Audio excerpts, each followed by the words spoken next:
നമ്മുടെ കർത്താവും രക്ഷിതാവുമായിരിക്കുന്ന യേശുക്രിസ്തുവിൻ്റെ ധന്യനാമത്തിൽ നിങ്ങൾക്കെല്ലാവർക്കും സ്നേഹവന്ദനങ്ങളെ അറിയിക്കുന്നു. നമുക്കൊരുമിച്ച് ഒരിക്കൽ കൂടെ ദൈവവചന പഠനത്തിനായിട്ട് ചേർന്ന് വരുവാൻ കർത്താവ് ഇടയാക്കിയല്ലോ. അതിനായി നമുക്ക് ദൈവത്തെ സ്തുതിക്കാം, സ്തോത്രം ചെയ്യാം. ഗലാത്യ ലേഖനത്തിൽ നിന്നുള്ള 9-ാമത്തെ ക്ലാസ്സിലേക്ക് പ്രവേശിക്കുവാൻ കർത്താവ് നമ്മെ സഹായിച്ചു. അതിനായിട്ട് നമുക്ക് ദൈവത്തെ സ്തുതിക്കുകയും ഇന്നത്തെ വചന പഠനത്തിലേക്ക് നിങ്ങളെല്ലാവരെയും ഹൃദയപൂർവ്വമായിട്ട് സ്വാഗതം ചെയ്യുകയും ചെയ്യുന്നു. ഇന്ന് ഗലാത്യ ലേഖനം 3-ാം അധ്യായത്തിൻ്റെ 15 മുതൽ 29 വരെയുള്ള വാക്യങ്ങളിൽ നിന്നാണ് പഠിക്കുവാനായിട്ട് താല്പര്യപ്പെടുന്നത്. ഒരുപക്ഷെ നമ്മൾ ഇതിനകത്തെ പല വാക്യങ്ങളും പല ആവർത്തി വായിക്കുകയും പഠിക്കുകയും ചെയ്തിട്ടുള്ള വാക്യങ്ങളാണ് എന്നെനിക്കറിയാം. എന്നാൽ അപ്പോസ്തലനായ പൗലോസ് താൻ പ്രസന്റ് ചെയ്യുന്നതായിരിക്കുന്ന വിഷയം അത് വളരെ സിസ്റ്റമാറ്റിക് ആയിട്ടാണ് ഗലാത്യ ലേഖനത്തിലൊക്കെ പ്രസന്റ് ചെയ്യുന്നത്. ചിലപ്പോഴെങ്കിലും ചിലർക്കൊക്കെ തോന്നാൻ സാധ്യതയുണ്ട്, ഈ പൗലോസ് എഴുതുന്ന ഖണ്ഡികകൾക്ക് തമ്മിലൊന്നും വലിയ ബന്ധമില്ല, അല്ലെങ്കിൽ പൗലോസിന്റെ അധ്യായങ്ങൾ തമ്മിലൊന്നും ബന്ധമില്ല, മനസ്സിൽ തോന്നുന്നു അന്നേരം ഇങ്ങനെ കുറിച്ചിടുന്നു എന്നൊക്കെ ചില ആളുകൾ പരാതി പറയുന്നത് ഞാൻ കേട്ടിട്ടുണ്ട്. അങ്ങനെ പരാതി പറയുന്നതിൻ്റെ കാരണം സിസ്റ്റമാറ്റിക് ആയ ഒരു പഠനം പലപ്പോഴും പൗലോസിന്റെ ലേഖനത്തിൽ നടത്താത്തത് കൊണ്ടാണ്. ഒരു വിഷയത്തോടുള്ള ബന്ധത്തിൽ അല്ലെങ്കിൽ താൻ അഡ്രസ്സ് ചെയ്യുന്നതായ വിഷയത്തെ വ്യക്തമായി അവതരിപ്പിക്കാൻ വേണ്ടിയാണ് പൗലോസ് ലേഖനങ്ങൾ എഴുതുന്നത്. ഓരോ ലേഖനങ്ങൾക്കും ഓരോ ഉദ്ദേശങ്ങളുണ്ട്. ആ ഉദ്ദേശത്തോടു കൂടെ മനസ്സിലാക്കിയിട്ട് അത് വായിക്കുമ്പോഴാണ് നമുക്ക് ആ ലേഖനങ്ങൾ ശരിയായിട്ട് ഗ്രഹിക്കുവാനായിട്ട് കഴിയുന്നത്. ഗലാത്യ ലേഖനത്തിൽ 3 സെക്ഷൻസ് ഉണ്ട് എന്ന് ഞാൻ ഓൾറെഡി പറഞ്ഞു കഴിഞ്ഞു. 1-ാം അധ്യായത്തിൻ്റെ 11 മുതൽ 2-ാം അധ്യായത്തിൻ്റെ അവസാനം വരെ പൗലോസ് ഒരു ചരിത്രമാണ് പറയുന്നത്. കേവലം ഒരു അറിവ് നേടുന്ന ചരിത്രം എന്നുള്ളതിനേക്കാൾ ഉപരിയായി പൗലോസ് ഈ ചരിത്രം എഴുതിയതിൻ്റെ പുറകിലുള്ള ഉദ്ദേശം 1:11. എന്താണ് 1:11? താൻ പ്രസംഗിക്കുന്ന സുവിശേഷം കേവലം മാനുഷികമല്ല, ഒരു മനുഷ്യന്റെ ബുദ്ധിയിൽ ഉദിച്ചതല്ല, ദൈവം തനിക്ക് വെളിപ്പെടുത്തി തന്നതാണ്, ഇത് താൻ മനുഷ്യരോട് ചോദിച്ച് പഠിച്ചതല്ല എന്ന് പറയാനാണ് ആദ്യം ശ്രമിച്ചത്. 2-ാം അധ്യായത്തിലേക്ക് വരുമ്പോൾ പൗലോസ് പറയുന്നുണ്ട്, എനിക്ക് ലഭിച്ച വെളിപ്പാട് അത് അങ്ങനെ തന്നെയാണോ ശരി എന്നുള്ളതൊന്ന് കൺഫേം ചെയ്യുന്ന പൗലോസിനെ നമുക്ക് കാണാൻ കഴിയും. പത്രോസിന്റെ അടുക്കൽ വന്ന് ചോദിക്കുന്നുണ്ട്, പത്രോസെ, നിങ്ങൾ പ്രസംഗിക്കുന്ന സുവിശേഷം എന്താ? അപ്പോൾ പൗലോസ് പ്രസംഗിക്കുന്ന അതേ സുവിശേഷമാണ് പത്രോസും പ്രസംഗിക്കുന്നത് എന്ന് പറഞ്ഞാൽ താൻ പ്രസംഗിക്കുന്നത് സത്യസുവിശേഷമാണ്, വേറൊരു സുവിശേഷമല്ല, ഒരു ഡിഫറൻറ്റ് ഗോസ്പൽ അല്ല എന്ന് പൗലോസിന് ബോധ്യപ്പെടുകയാണ്. പിന്നീട് പത്രോസിന്റെ ഭാഗത്തൊരു വീഴ്ച വന്നപ്പോൾ അത് ചൂണ്ടിക്കാണിക്കുകയും പൗലോസ് ചെയ്തിട്ടുണ്ട്. എന്ന് പറഞ്ഞാൽ ഈ ചരിത്രം മുഴുവൻ പറഞ്ഞതിലൂടെ പത്രോസും പൗലോസും ആദ്യ നൂറ്റാണ്ടിലെ അപ്പോസ്തോലന്മാരെല്ലാവരും ഒരേ സുവിശേഷ സന്ദേശമാണ് പ്രസംഗിച്ചത്. അവരുടെ ഇടയിൽ അഭിപ്രായ വ്യത്യാസങ്ങൾ ഉണ്ടായിരുന്നില്ല എന്നുള്ളത് പറയാനാണ് ഈ ചരിത്രം മൊത്തം പറഞ്ഞത്. 3-ും 4-ും അധ്യായങ്ങളാണ് നമ്മളിപ്പോൾ പഠിച്ചുകൊണ്ടിരിക്കുന്നത്. അവിടെ ഈ വിഷയത്തെ ദൈവശാസ്ത്ര സംബന്ധമായിട്ട് അവതരിപ്പിക്കുകയാണ്. എന്താണ് ഈ ഗലാത്യ ലേഖനത്തിൻ്റെ പ്രധാനപ്പെട്ട വിഷയം? നമുക്കറിയാം, ഗലാത്യ ലേഖനം പൗലോസ് എഴുതിയതിന് ഒറ്റ കാരണമേ ഉള്ളൂ. ഗലാത്യ എന്ന് പറയുന്ന ഭൂപ്രദേശത്ത് മുഴുവൻ ഒരു ദുരുപദേശം പടർന്നു പിടിച്ചു. എന്താണ് ആ ദുരുപദേശം? പൗലോസ് അതിനെ വിളിക്കുന്നത് വേറൊരു സുവിശേഷം എന്നാണ്. എന്താണ് ആ വേറൊരു സുവിശേഷം? ഒരു യഹൂദനല്ലാത്തൊരു വ്യക്തി യേശുക്രിസ്തുവിൽ വിശ്വസിച്ചു കഴിഞ്ഞാൽ അവൻ ആദ്യം ചെയ്യേണ്ടത് തൻ്റെ ശരീരത്തിൽ പരിച്ഛേദന ഏൽക്കണം, എങ്കിലേ അവൻ്റെ രക്ഷ പൂർത്തിയാവുകയുള്ളൂ എന്നുള്ള ഒരു ദുരുപദേശം ഗലാത്യയിലെ സഭയിൽ പഠിപ്പിക്കാനായിട്ടിടയായി. അങ്ങനെ പഠിപ്പിച്ചു കഴിഞ്ഞപ്പോൾ അത് സത്യമല്ല എന്ന് പറയാനാണ് പൗലോസ് ഈ ഭാഗങ്ങളിലൂടെയൊക്കെ ശ്രമിക്കുന്നത്. നമ്മൾ കഴിഞ്ഞ ക്ലാസ്സിൽ ഈ 3-ാം അധ്യായത്തിൽ കുറിച്ചുള്ള ഒരു ഇൻട്രോഡക്ഷൻ കണ്ടു. അവിടെ 3 നിലയിൽ സത്യസുവിശേഷത്തെ പൗലോസ് ഡിഫെൻഡ് ചെയ്യുകയാണ്. നമ്മളിത് കഴിഞ്ഞ ക്ലാസ്സിൽ കണ്ടതാണ്. 3-ാം അധ്യായത്തിന്റെ 1 മുതൽ 5 വരെയുള്ള വാക്യങ്ങളിൽ ഗലാത്യയിലെ വിശ്വാസികളോട് ചോദിക്കുകയാണ്, നിങ്ങളുടെ അനുഭവം എന്താണ്? നിങ്ങൾക്ക് പാപമോചനം കിട്ടിയത് പരിച്ഛേദന ഏറ്റപ്പോഴാണോ? അല്ല, ഞങ്ങൾ വിശ്വസിച്ചപ്പോഴാണ്. നിങ്ങൾക്ക് പരിശുദ്ധാത്മാവിനെ ലഭിച്ചത് എങ്ങനെയാണ്? നിങ്ങൾ പരിച്ഛേദന ഏറ്റപ്പോഴാണോ അതോ വിശ്വസിച്ചപ്പോഴാണോ? വിശ്വസിച്ചപ്പോഴാണ്. പിന്നെ എന്തിനാണ് നിങ്ങൾ മറ്റൊരു കാര്യത്തിലേക്ക് പോകുന്നത്? ഇതാണ് പൗലോസ് പ്രസന്റ് ചെയ്ത് അവരുടെ തന്നെ അനുഭവത്തെ മുമ്പിൽ വെച്ചുകൊണ്ട് അവരോട് ചോദിക്കുകയാണ്. കഴിഞ്ഞ ക്ലാസ്സിൽ നമ്മൾ പഠിച്ചത് അബ്രഹാമിന്റെ ചരിത്രത്തിൽ നിന്ന്, പഴയ നിയമ തിരുവെഴുത്തുകളിൽ നിന്ന്, സ്ക്രിപ്ചറിൽ നിന്ന് പൗലോസ് ചില തെളിവുകൾ കൊണ്ടുവന്ന് വെക്കുകയാണ്. അബ്രഹാം എങ്ങനെയാണ് നീതീകരിക്കപ്പെട്ടത്? പരിച്ഛേദന ഏറ്റതുകൊണ്ടല്ല, ന്യായപ്രമാണം അനുസരിച്ചതുകൊണ്ടല്ല, പരിച്ഛേദന ഏൽക്കുന്നതിന് മുന്നമേ തന്നെ ദൈവം അബ്രഹാമിനെ നീതീകരിച്ചിരുന്നു. ഉൽപ്പത്തി 15-ാം അധ്യായത്തെ ആധാരമാക്കി നമ്മൾ പഠിച്ചതാണ്. ഇന്ന് ഈ 3-ാം അധ്യായത്തിൻ്റെ 3-ാമത്തെ ഭാഗത്തേക്ക് നമ്മൾ പ്രവേശിക്കുകയാണ്. നമുക്ക് ഏകദേശം 15ഓളം വാക്യങ്ങൾ പഠിക്കാനായിട്ടുണ്ട്. എങ്കിലും അതൊരു വിഷയത്തിൻ്റെ തുടർച്ചയായതുകൊണ്ട്, വളരെ പരിചിതമായ വേദഭാഗമായതുകൊണ്ടും ഞാനത് വേഗത്തിൽ പറഞ്ഞ് മുന്നോട്ട് കൊണ്ടുപോകാൻ ആഗ്രഹിക്കുകയാണ്. പൗലോസ് ഇവിടെ ഒരു ലോജിക്കൽ ആർഗ്യുമെൻ്റാണ്, യുക്തിസഹജമായി പൗലോസ് ഇവിടെ ചിന്തിക്കുകയും നമ്മെ ചിന്തിപ്പിക്കുകയും ചെയ്യുന്നു. അതാണ് 3-ാം അധ്യായത്തിൻ്റെ 15 മുതലുള്ള വാക്യങ്ങളിൽ നമുക്ക് കാണുവാനായിട്ട് കഴിയുന്നത്. അപ്പോൾ ഒരു ചോദ്യം ഞാൻ നിങ്ങളോട് ചോദിക്കട്ടെ. Is there any connection between faith and logic? വിശ്വാസവും യുക്തിയും തമ്മിൽ പൊരുത്തപ്പെടുമോ? പൊരുത്തപ്പെടുമോ ഇല്ലയോ? ഉണ്ടെന്ന് പറഞ്ഞാൽ കുഴപ്പമാവോ? ഇല്ലെന്ന് എങ്ങനെ പറയും? അനേകം വിശ്വാസികളുടെയും തെറ്റിദ്ധാരണ ഈ വിശ്വാസവും യുക്തിയും തമ്മിൽ ചേർന്നു പോകില്ല എന്നാണ്. പക്ഷേ അത് സത്യമല്ല. ഒരിക്കൽ പോലും നമ്മുടെ യുക്തിക്ക് നിരക്കാത്തൊരു കാര്യം നമുക്ക് വിശ്വസിക്കാൻ കഴിയില്ല. നമുക്ക് വേണമെങ്കിൽ തോന്നാം യുക്തിക്ക് നിരക്കാത്ത കാര്യങ്ങൾ നമുക്ക് അനുമാനിക്കുകയും തോന്നുകയും ചെയ്യാം. പക്ഷെ യഥാർത്ഥമായ ഒരു കാര്യം നമ്മുടെ വിശ്വാസമായി പരിണമിക്കണമെങ്കിൽ നമ്മുടെ യുക്തിക്ക് അത് നിരക്കണം. ഞാൻ ചോദിക്കട്ടെ, ഒരു മനുഷ്യന് വെള്ളത്തിൻ മീതെ കൂടെ നടക്കാൻ കഴിയുമോ? നിങ്ങളൊന്ന് പറഞ്ഞാട്ടെ, ഒരു മനുഷ്യന് വെള്ളത്തിന്റെ മീതെ കൂടെ നടക്കാൻ കഴിയുമോ? ഇല്ല. ദൈവത്തിന് വെള്ളത്തിന് മീതെ കൂടെ നടക്കാൻ കഴിയുമോ? കഴിയും. ഇത് രണ്ടും തമ്മിൽ എന്താ വ്യത്യാസം സംഭവിച്ചത്? ഇത് രണ്ടും തമ്മിൽ വ്യത്യാസം സംഭവിച്ചത് നമ്മുടെ യുക്തിക്ക് ഒരു കാര്യം അറിയാം, എന്നെപ്പോലൊരു കേവലം മനുഷ്യന് വെള്ളത്തിന്റെ മീതെ കൂടെ സാധാരണ നിലയിൽ നടക്കാൻ കഴിയുകയില്ല. എന്നാൽ ദൈവത്തിന് ഇത് അസാധ്യമല്ല. ദൈവത്തിന്റെ സാന്നിധ്യത്തിൽ പത്രോസിന് കഴിഞ്ഞു. അത് നിങ്ങൾ വിശ്വസിക്കുന്നുണ്ടോ?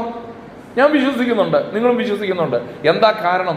അവിടെ ഒരു ദൈവീക സാന്നിധ്യം എന്ന് പറഞ്ഞാൽ നമ്മുടെ യുക്തി നമ്മളോട് പറയുകയാണ് മനുഷ്യനെ കൊണ്ട് കഴിയുന്ന കാര്യമല്ല, ദൈവത്തെ കൊണ്ട് കഴിയും. ബൈബിളിൽ പറഞ്ഞിരിക്കുന്ന ഏത് അത്ഭുതം എടുത്തു വെച്ചോ, ഒരു യേശുക്രിസ്തു ദൈവമാണെന്ന് വിശ്വസിക്കാത്ത ഒരു വ്യക്തിക്കും പുതിയ നിയമത്തിൽ പറഞ്ഞ ഒരു അത്ഭുതങ്ങളെയും വ്യാഖ്യാനിക്കുവാനോ വിശ്വസിക്കുവാനോ കഴിയുകയില്ല. പക്ഷേ യേശുക്രിസ്തു ദൈവമാണെന്നും അവനൊരു സാധാരണ മനുഷ്യനല്ല എന്നുമുള്ള ഒരു ബോധ്യം ഒരുവന്റെ ഉള്ളിൽ വന്നു കഴിഞ്ഞിട്ട് അവന് യുക്തിസഹജമായി ചിന്തിക്കാൻ കഴിയും. എന്താ? യേശുക്രിസ്തു ദൈവമായതുകൊണ്ട് അവനെ കൊണ്ട് ഇത് സാധിക്കും. ബൈബിളിൽ ഇത് വളരെ കൃത്യമായി നമ്മെ പഠിപ്പിക്കുന്നുണ്ട്. ബൈബിളിൽ ഒരുപാട് കാര്യങ്ങൾ നമുക്ക് പൂർണ്ണമായും വിശദീകരിക്കാൻ കഴിയാത്ത ഒത്തിരി കാര്യങ്ങളുണ്ട് കേട്ടോ. ഇത് ഞാൻ പറയുമ്പോൾ തന്നെ മറുവശവും കൂടെ പറയണം. എല്ലാ കാര്യവും നമുക്ക് വ്യാഖ്യാനിക്കാൻ പറ്റുമോ? നമ്മുടെ ബുദ്ധിക്ക് ലിമിറ്റേഷൻസ് ഉണ്ട്. പക്ഷേ ഒരു കാര്യം നാം വിശ്വസിക്കണമെന്ന് ദൈവം ആഗ്രഹിക്കുന്നുണ്ടെങ്കിൽ അത് വിശ്വസിക്കാൻ തക്കവണ്ണമാണ് ദൈവം നമ്മുടെ മുമ്പിൽ അവതരിപ്പിക്കുന്നത്. ഞാനൊരു തെളിവ് നിങ്ങളുടെ മുമ്പിൽ കാണിച്ചു തരാം. റോമാലേഖനം 1-ാം അധ്യായത്തിന്റെ 20-ാമത്തെ വാക്യമാണ്. റോമർ 1:20 ദൈവം തന്നെ തന്നെ വെളിവാക്കിയതിനെ കുറിച്ച് പറയുകയാണ്. ലോകസ്ഥാപനം മുതൽ ദൈവം തന്നെ വെളിപ്പെടുത്തുകയാണ്. നോക്കിയേ, അവന്റെ നിത്യശക്തിയും ദിവ്യത്വവുമായി അവന്റെ അദൃശ്യ ലക്ഷണങ്ങൾ ലോക സൃഷ്ടി മുതൽ അവന്റെ പ്രവർത്തികളാൽ ബുദ്ധിക്ക് തെളിവായി വെളിപ്പെട്ടു വരുന്നു. ദൈവത്തെ നമുക്ക് ബൈബിളിലൂടെ മാത്രമാണോ മനസ്സിലാക്കാൻ പറ്റുന്നത്? അല്ല. ബൈബിളിന് പുറത്തും നമുക്ക് ദൈവത്തെ അറിയാം. പ്രപഞ്ചത്തിലേക്ക് നോക്കുമ്പോൾ, സൂര്യനെ നോക്കുമ്പോൾ, ഈ സൂര്യനെ സൃഷ്ടിച്ച ഒരു ദൈവത്തെ ഈ ലോകത്തുള്ള ഏതൊരു മനുഷ്യനും ഇതിൻ്റെ പുറകിൽ ഒരു സൃഷ്ടാവുണ്ട് എന്ന് അവന്റെ ബുദ്ധിക്ക് തെളിവായിട്ട് വെളിപ്പെട്ടു വരികയാണ്. അതിനവിടെ അവസാനം ഒരു വാക്ക് പറഞ്ഞിരിക്കുന്നുണ്ടോ? ആ വാക്യത്തിന്റെ അവസാനം, അവർക്ക് പ്രതിവാദമില്ലാതിരിക്കേണ്ടതിന് തന്നെ. കാരണം അവന്റെ മനസാക്ഷിയെ വഞ്ചിച്ചുകൊണ്ട് മാത്രമേ ഇനി ഇതിനെ തള്ളിക്കളയാൻ പറ്റുള്ളൂ. നമ്മൾ പറയുന്നൊരു വാക്കുണ്ടല്ലോ, ഇന്റലക്ച്വൽ ഓണസ്റ്റി. ഇന്റലക്ച്വൽ ഓണസ്റ്റി എന്താ? ഇന്റലക്ച്വൽ ഓണസ്റ്റി ഈ രാഷ്ട്രീയക്കാരുടെ ചർച്ചയിലൊക്കെയാണ് പറയുന്നത്. കാര്യം ബോധ്യപ്പെട്ടാലും ചിലർ പറയും, ഓ അതങ്ങനല്ല, അങ്ങ് വ്യാഖ്യാനിച്ച് ന്യായീകരിച്ച് അങ്ങ് പരിശ്രമിക്കും. അപ്പൊ ഇന്റലക്ച്വൽ ഓണസ്റ്റി ഇല്ലെന്നാ പറയുന്നത്. പക്ഷെ ഇവിടെ പറയുന്നത് എന്നാണ്? ദൈവത്തിന്റെ മുമ്പിൽ ചെല്ലുമ്പോൾ ഒരുത്തിനും എന്ത് ചെയ്യാൻ പറ്റത്തില്ല. അയ്യോ ഇങ്ങനൊരു ദൈവം ഉണ്ടെന്ന് ഞാൻ അറിഞ്ഞില്ല. എടാ കള്ളം പറയരുത്. ദൈവം ചൂണ്ടിക്കാണി. കാര്യം എന്നാ? എടാ നിന്റെ ബുദ്ധിക്ക് തെളിവായിട്ട് ഈ ലോകത്ത് ദൈവം ഉണ്ടെന്നുള്ളതിന് എത്ര തെളിവുകളുണ്ട്. അപ്പോൾ നമ്മുടെ ബുദ്ധിക്ക് അതീതമല്ല നമ്മുടെ വിശ്വാസം. നമ്മുടെ ബുദ്ധി കൊണ്ട് നമുക്ക് മനസ്സിലാക്കാൻ കഴിയുന്നതാണ്. There are divine reasons that any sincere person can understand. ഏതൊരു സത്യസന്ധമാണെങ്കിൽ മാത്രമേ പറ്റുള്ളൂ കേട്ടോ. ഈ ചിലർക്കുണ്ട് എത്ര തെളിവ് കാണിച്ചാലും വിശ്വസിക്കില്ലാത്തവരുണ്ടല്ലോ. എത്ര തെളിവ് കാണിച്ചാലും അവർ വിശ്വസിക്കില്ല. ഇപ്പൊ ദൈവം ഉണ്ട് എന്നുള്ളതിന് തെളിവുണ്ടോ എന്ന് ചിലർ നമ്മളോട് ചോദിക്കും. അപ്പൊ നമ്മൾ ഒരു തെളിവ് അങ്ങ് പറയുകയെന്ന് കരുതുക. അപ്പൊ അവര് പറയും, ഇത് തെളിവായിട്ട് അംഗീകരിക്കാൻ പറ്റത്തില്ല. അപ്പൊ നമ്മൾ തിരിച്ചു ചോദിക്കുകയെന്ന് കരുതുക, എന്ത് തെളിവ് കാണിച്ചാൽ നിങ്ങൾ വിശ്വസിക്കും? അതിനവർക്ക് മറുപടി ഉണ്ടാവില്ല. കാര്യം എന്നാ? വിശ്വസിക്കാൻ മനസ്സില്ലാത്തത് കൊണ്ട് അവര് പറയും, അവരതിനെ ഒരിക്കലും ഒരു ശരിയായ ഡയറക്റ്റ് ആൻസർ പറയില്ല. ഞാൻ പറഞ്ഞതിന്റെ ചുരുക്കം എത്രയേ ഉള്ളൂ, നമ്മുടെ യുക്തിക്ക് അംഗീകരിക്കാൻ കഴിയാത്ത നമുക്ക് വിശ്വസിക്കാനും കഴിയില്ല. നമ്മുടെ യുക്തിയെ കൂടെ സാറ്റിസ്ഫൈ ചെയ്യുമ്പോഴാണ് നമുക്ക് ഒരു കാര്യം വിശ്വസിക്കാനായിട്ട് കഴിയുന്നത്. ഞാൻ ഈ പറഞ്ഞ കാര്യം നിങ്ങൾക്ക് മനസ്സിലായി കാണുമെന്ന് ഞാൻ വിചാരിക്കുകയാണ്. എന്തായാലും പൗലോസ് ഇവിടെ യുക്തിസഹജമായിട്ടാണ് രക്ഷ എന്ന് പറയുന്നത് വിശ്വാസത്താൽ, ദൈവത്തിന്റെ കൃപയാൽ മാത്രമാണെന്ന് അവതരിപ്പിക്കുന്നത്. അതിന് പ്രവർത്തികൾ കാരണമല്ല, അതിന് പരിച്ഛേദന ഏൽക്കേണ്ട ആവശ്യമില്ല എന്നുള്ള വിഷയത്തെ പൗലോസ് ഇവിടെ അവതരിപ്പിക്കുകയാണ്. നോക്കിയാട്ടെ, ഗലാത്യ ലേഖനം 3-ാം അധ്യായം 15-ാമത്തെ വാക്യം. ഇവിടെ പൗലോസ് ഒരു നമ്മൾ പറയുന്ന കോമൺ സെൻസ് ആണ് ഇവിടെ അപ്ലൈ ചെയ്യാനായിട്ട് പറയുന്നത്. നോക്കിയേ, സഹോദരന്മാരെ, ഞാൻ മനുഷ്യരുടെ ഇടയിൽ നടപ്പുള്ള ഒരു ദൃഷ്ടാന്തം പറയാം. നിങ്ങൾക്കൊക്കെ അറിയാവുന്ന ഒരു കാര്യം ഞാൻ പറയാം. നിങ്ങളോട് ഞാൻ ലോജിക്കലായി ഇതുവരെ എന്തൊക്കെ പറഞ്ഞു? നിങ്ങളുടെ അനുഭവത്തിന്റെ വെളിച്ചത്തിൽ എന്താണ് സത്യസുവിശേഷം എന്ന് പറഞ്ഞു. 3:1 മുതൽ 5 വരെ, 3:6 മുതൽ 14 വരെ പഴയ നിയമ തിരുവെഴുത്തുകളിൽ നിന്ന് എന്താണ് സത്യസുവിശേഷം എന്ന് ഞാൻ പറഞ്ഞു. ഇനി ഞാനൊരു ലോജിക്ക് ഉപയോഗിച്ചുകൊണ്ട് മനുഷ്യരുടെ ഇടയിൽ സാധാരണ നടപ്പുള്ള ഒരു കാര്യം വെച്ചുകൊണ്ട് ഞാൻ ചില കാര്യങ്ങൾ നിങ്ങളോട് പറയാം. എന്താണ് പൗലോസ് പറയുന്നത് എന്നുള്ളത് നമുക്ക് ഒന്ന് പഠിക്കാം. നമുക്ക് ആദ്യമേ ആ വേദഭാഗം ഒന്ന് വായിക്കാം. ഗലാത്യ ലേഖനം 3-ാം അധ്യായം 15 മുതൽ 29 വരെയുള്ളതായ വാക്യങ്ങൾ. സഹോദരന്മാരെ, ഞാൻ മനുഷ്യരുടെ ഇടയിൽ നടപ്പുള്ള ഒരു ദൃഷ്ടാന്തം പറയാം. ഒരു മനുഷ്യന്റെ നിയമമായാലും അതിന് ഉറപ്പ് വന്ന ശേഷം ആരും ദുർബലമാക്കുകയോ അതിനോട് വല്ലതും കൂട്ടിക്കൽപ്പിക്കുകയോ ചെയ്യുന്നില്ല. എന്നാൽ അബ്രഹാമിനും അവന്റെ സന്തതിക്കും വാഗ്ദത്തങ്ങൾ ലഭിച്ചു. സന്തതികൾക്കും എന്ന് അനേകരെ കുറിച്ചല്ല, നിന്റെ സന്തതിക്കും എന്ന് ഏകനെ കുറിച്ചത്രേ പറയുന്നത്. ഞാൻ പറയുന്നതിന്റെ താല്പര്യമോ 430 ആണ്ട് കഴിഞ്ഞുണ്ടായ ന്യായപ്രമാണം വാഗ്ദത്തത്തെ നീക്കുവാൻ തക്കവണ്ണം അത് ദൈവം മുമ്പുറപ്പാക്കിയ നിയമത്തെ ദുർബലമാക്കുന്നില്ല. അവകാശം ന്യായപ്രമാണത്താൽ എങ്കിൽ വാഗ്ദത്തത്താൽ അല്ല വരുന്നത്. അബ്രഹാമിനോ ദൈവം അതിനെ വാഗ്ദത്തം മൂലം നൽകി. 19-ാം വാക്യം. എന്നാൽ ന്യായപ്രമാണം എന്തിന്? വാഗ്ദത്തം ലഭിച്ച സന്തതി വരുവോളം അത് ലംഘനങ്ങൾ നിമിത്തം കൂട്ടിച്ചേർത്തതും ദൂതന്മാർ മുഖാന്തരം മധ്യസ്ഥന്റെ കയ്യിൽ ഏൽപ്പിച്ചതുമത്രേ. ഒരുത്തൻ മാത്രമെങ്കിൽ മധ്യസ്ഥൻ വേണ്ടി വരികയില്ല, ദൈവമോ ഒരുത്തൻ മാത്രം. എന്നാൽ ന്യായപ്രമാണം ദൈവവാഗ്ദത്തങ്ങൾക്ക് വിരോധമോ ഒരു നാളുമല്ല. ജീവിപ്പിക്കാൻ കഴിയുന്ന ഒരു ന്യായപ്രമാണം നൽകിയിരുന്നു എങ്കിൽ ന്യായപ്രമാണം വാസ്തവമായി നീതിക്ക് ആധാരമാകുമായിരുന്നു. എങ്കിലും വിശ്വസിക്കുന്നവർക്ക് വാഗ്ദത്തം യേശു ക്രിസ്തുവിലെ വിശ്വാസത്താൽ ലഭിക്കേണ്ടതിന് തിരുവെഴുത്ത് എല്ലാവற்றைയും പാപത്തിൽ കീഴടച്ചു കളഞ്ഞു. 23-ാം വാക്യം, വിശ്വാസം വരും മുമ്പേ നമ്മെ വെളിപ്പെടുവാനിരിക്കുന്ന വിശ്വാസത്തിനായിക്കൊണ്ട് ന്യായപ്രമാണത്തിന് കീഴ് അടച്ച് സൂക്ഷിച്ചു. അങ്ങനെ നാം വിശ്വാസത്താൽ നീതീകരിക്കപ്പെടേണ്ടതിന് ന്യായപ്രമാണം ക്രിസ്തുവിന്റെ അടുക്കലേക്ക് നടത്തുവാൻ നമുക്ക് ശിശുപാലകനായി ഭവിച്ചു. വിശ്വാസം വന്ന ശേഷമോ നാം ഇനി ശിശുപാലകന്റെ കീഴിലല്ല, ക്രിസ്തു യേശുവിലെ വിശ്വാസത്താൽ നിങ്ങൾ എല്ലാവരും ദൈവത്തിന്റെ മക്കളാകുന്നു. ക്രിസ്തുവിനോട് ചേരുവാൻ സ്നാനമേറ്റിരിക്കുന്ന നിങ്ങളെല്ലാവരും ക്രിസ്തുവിനെ ധരിച്ചിരിക്കുന്നു. അതിൽ യഹൂദനും യവനനും എന്നില്ല, ദാസനും സ്വതന്ത്രനും എന്നില്ല, ആണും പെണ്ണും എന്നുമില്ല, നിങ്ങളെല്ലാവരും ക്രിസ്തുവേശുവിൽ ഒന്നത്രേ. ക്രിസ്തുവിനുള്ളവരെങ്കിലോ നിങ്ങൾ അബ്രഹാമിന്റെ സന്തതിയും വാഗ്ദത്ത പ്രകാരം അവകാശികളും ആകുന്നു. നമ്മൾ എത്രയോ പ്രാവശ്യം വായിച്ചിട്ടുള്ള വേദഭാഗമാണല്ലേ. നമുക്ക് ആ വേദഭാഗത്തിലേക്ക് കുറച്ചുകൂടെ ഒന്ന് ശ്രദ്ധയോടെ മുന്നോട്ട് പോകുമ്പോൾ ഇവിടെ പൗലോസ് അപ്പോസ്തലൻ 3 ആർഗ്യുമെന്റുകളാണ് പ്രധാനമായും മുന്നോട്ട് വയ്ക്കുന്നത്. 3 logical arguments for salvation by faith. Arguments from experience, arguments from scripture, arguments from logic. അതാണ് ഇന്ന് നമ്മൾ ചിന്തിക്കാനായിട്ട് പോകുന്നത്. നമുക്ക് 3 ആർഗ്യുമെന്റുകൾ ഒന്ന് പരിശോധിക്കാം.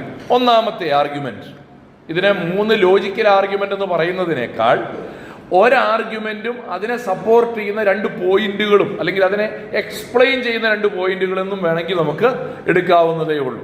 നമുക്കൊന്ന് നോക്കാം എന്താണ് ഒന്നാമത്തെ ആർഗ്യുമെന്റ്. ഒന്നാമത്തെ ആർഗ്യുമെന്റ് എന്ന് പറയുന്നത് the permanence of God's covenant promise. ദൈവീക വാഗ്ദത്തങ്ങളുടെ സ്ഥിരത. ദൈവം ഒരു കാര്യം വാഗ്ദത്തം ചെയ്താൽ അത് മാറുമോ? ദൈവം ഒരു കാര്യം വാഗ്ദത്തം ചെയ്തിട്ട് മാറുമോ? നമ്മൾ മാറുമോ? നമ്മൾ നിൽക്കാറേ ഇല്ലല്ലേ. പക്ഷേ ദൈവം നിൽക്കുമോ? മാറുമോ? ദൈവം മാറുകയില്ലെന്ന് മാത്രമല്ല, അവൻ എന്നേക്കും അനന്യൻ തന്നെ എന്ന് തിരുവചനം നമ്മളോട് പറയുകയാണ്. എന്താണ് ഇവിടെ ഈ പ്രോമിസ് എന്ന വാക്കുകൊണ്ട് ഉദ്ദേശിക്കുന്നത്? നോക്കിയാട്ടെ, ഇവിടെ ഈ പ്രോമിസ് എന്ന് പറയുന്ന ആ കാര്യം ദൈവം അബ്രഹാമിന് കൊടുത്ത വാഗ്ദത്തത്തെ കുറിച്ചാണ്. നമ്മൾ കഴിഞ്ഞ ക്ലാസ്സിൽ ദൈവം അബ്രഹാമിന് കൊടുത്ത വാഗ്ദത്തത്തെ കുറിച്ച്, എന്തായിരുന്നു അബ്രഹാമിന് കൊടുത്ത വാഗ്ദത്തം? നീ ആകാശത്തിലെ നക്ഷത്രങ്ങളെ നോക്കുക, നിന്റെ സന്തതി എങ്ങനായിരിക്കും? ആകാശത്തിലെ നക്ഷത്രങ്ങളെ പോലെ. ഇത് കേട്ട് കഴിഞ്ഞപ്പോൾ അബ്രഹാം വിശ്വസിച്ചു. 15:5 നമ്മൾ വായിക്കുകയാണ്. അബ്രഹാം വിശ്വസിച്ചു, അത് അവന് നീതിയായി കണക്കിട്ടു. അപ്പോൾ അബ്രഹാമിന് വിശ്വാസത്തെ നീതിയായി കണക്കിട്ടു എന്നാണ് നമ്മൾ വായിക്കുന്നത്. അങ്ങനെയാണെങ്കിൽ ഈ അബ്രഹാമിന് നീതിയായി കണക്കിട്ട ഈ വാഗ്ദത്തം ഉണ്ടല്ലോ, ദൈവത്തിന്റെ വാഗ്ദത്തം, ആ വാഗ്ദത്തം ഒരിക്കലും മാറുകയില്ല എന്നുള്ളതാണ് ഇവിടുത്തെ ഒന്നാമത്തെ ആർഗ്യുമെന്റ് എന്ന് പറയുന്നത്. ദൈവം അബ്രഹാം വിശ്വസിച്ചപ്പോൾ അത് അവന് നീതിയായി കണക്കിട്ടത് ഏത് വാഗ്ദത്തമാണോ ആ വാഗ്ദത്തത്തെ വിശ്വസിക്കുന്നവർക്കാണ് രക്ഷ എന്നുള്ളതാണ് ഒന്നാമത്തെ പോയിന്റ്. ആർക്കും മനസ്സിലായില്ലെന്ന് നിങ്ങളുടെ മുഖം കണ്ടാൽ തന്നെ എനിക്കറിയാം. അബ്രഹാം, കഴിഞ്ഞ ക്ലാസ്സിലെ ഒന്നുകൂടെ പറയാം, എങ്കിലേ അത് ക്ലാരിറ്റി വരുള്ളൂ. എനിക്ക് മനസ്സിലായി. അബ്രഹാമിനോട് ദൈവം ഒരു വാഗ്ദത്തം ചെയ്തു. എന്താണ്?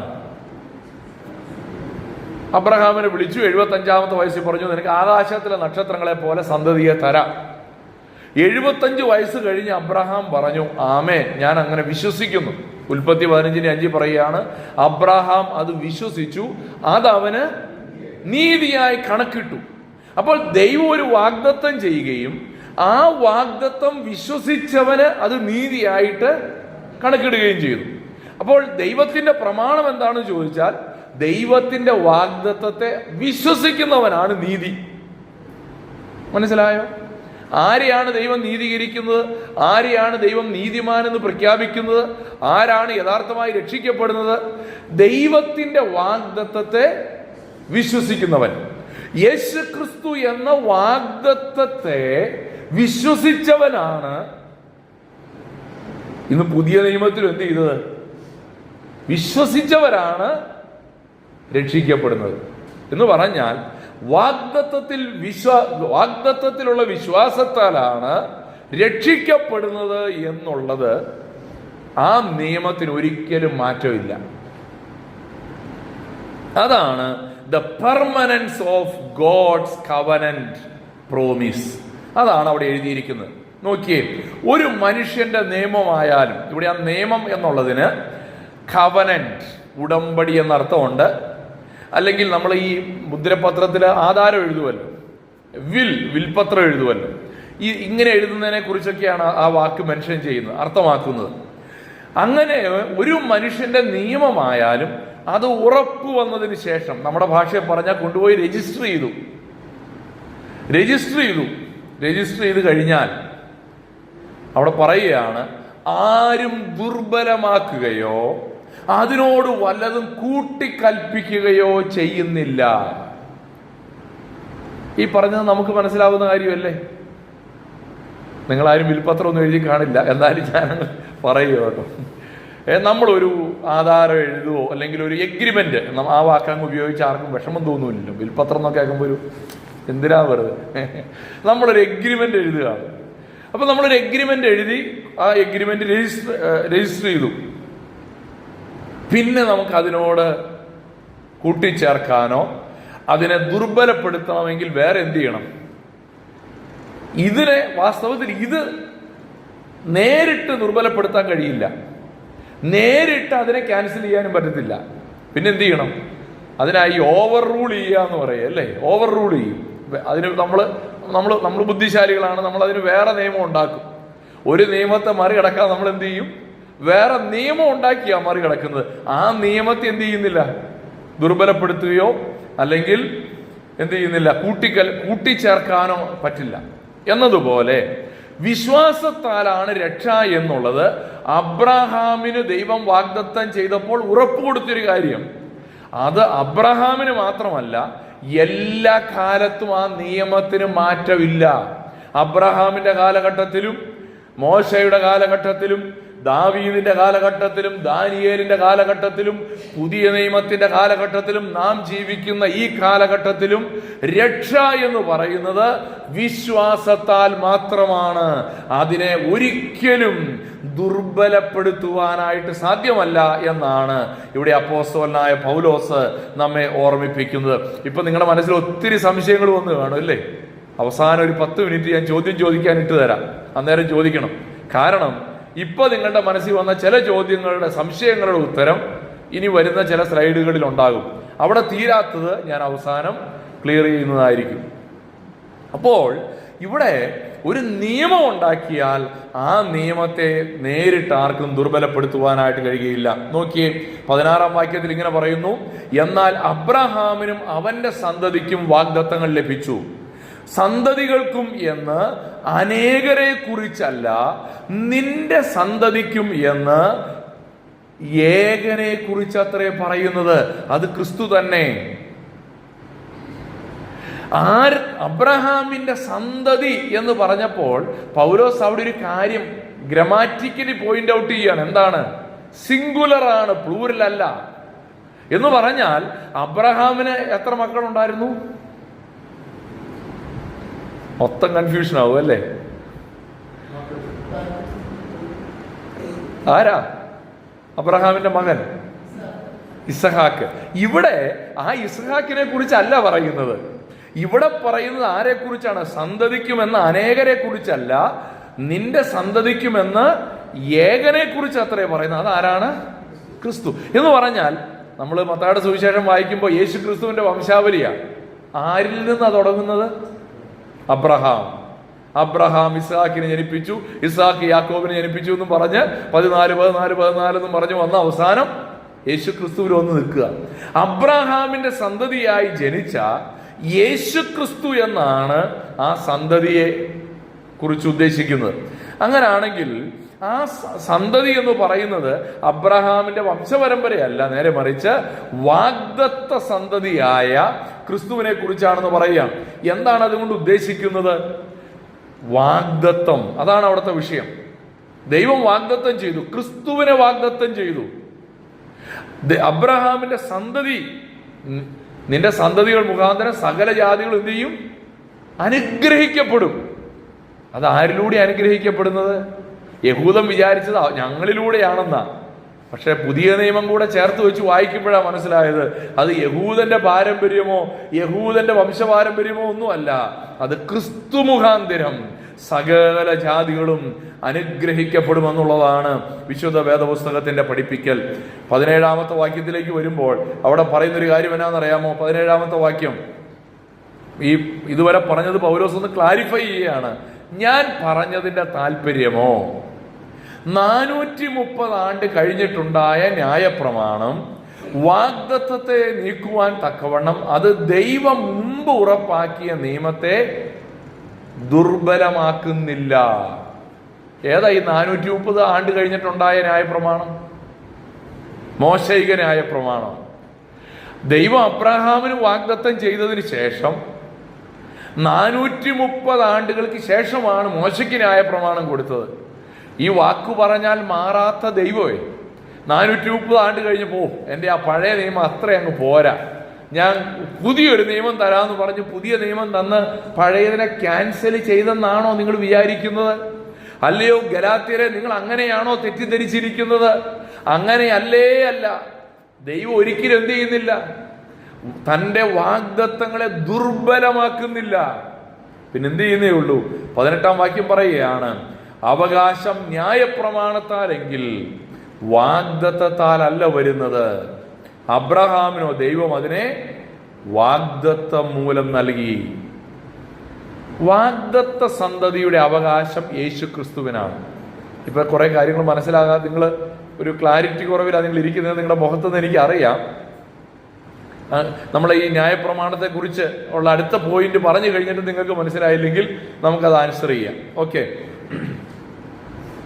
അവകാശം ന്യായപ്രമാണത്താൽ എന്ന് പറഞ്ഞാൽ ന്യായപ്രമാണം അനുഷ്ഠിക്കുന്നത് കൊണ്ടാണ് നമ്മൾ അവകാശികളാകുന്നതെങ്കിൽ പിന്നെ അവിടെ വാഗ്ദത്തത്തിന് വല്ല പ്രസക്തിയുണ്ടോ? ഞാൻ ന്യായപ്രമാണത്തിലെ 10 കാര്യങ്ങൾ ചെയ്യുന്നത് കൊണ്ടോ അല്ലെങ്കിൽ 200 കാര്യങ്ങൾ ചെയ്യുന്നത് കൊണ്ടോ ആണ് ദൈവം എന്നെ അനുഗ്രഹിക്കുന്നതെങ്കിൽ എൻ്റെ ആ അനുഗ്രഹം ഞാൻ നേടിയെടുക്കുന്നതാണ്, ദൈവത്തിൻ്റെ വാഗ്ദത്ത നിവൃത്തിയല്ല. ഞാനിപ്പോൾ ഒരു അൺകണ്ടീഷണലായിട്ട് നമ്മുടെ മക്കളോടൊക്കെ നമ്മൾ പറയാറുണ്ട്, അടുത്ത ബർത്ത്ഡേക്ക് നിനക്ക്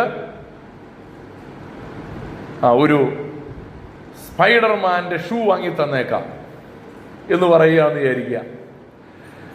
അടുത്ത ബർത്ത്ഡേക്ക് ഞാൻ സ്പൈഡർമാൻ്റെ ഷൂ വാങ്ങി തന്നേക്കാം എന്ന് പറയുക. അപ്പം അങ്ങനെ പറയുമ്പോൾ അത് എൻ്റെ ഒരു പ്രോമിസാണ്. ആ പ്രോമിസ് അടുത്ത ബർത്ത്ഡേ ആകുമ്പോൾ ഞാൻ എന്ത് ചെയ്യും? സ്പൈഡർമാൻ്റെ ഷൂ വാങ്ങിക്കൊടുക്കണം അല്ലേ?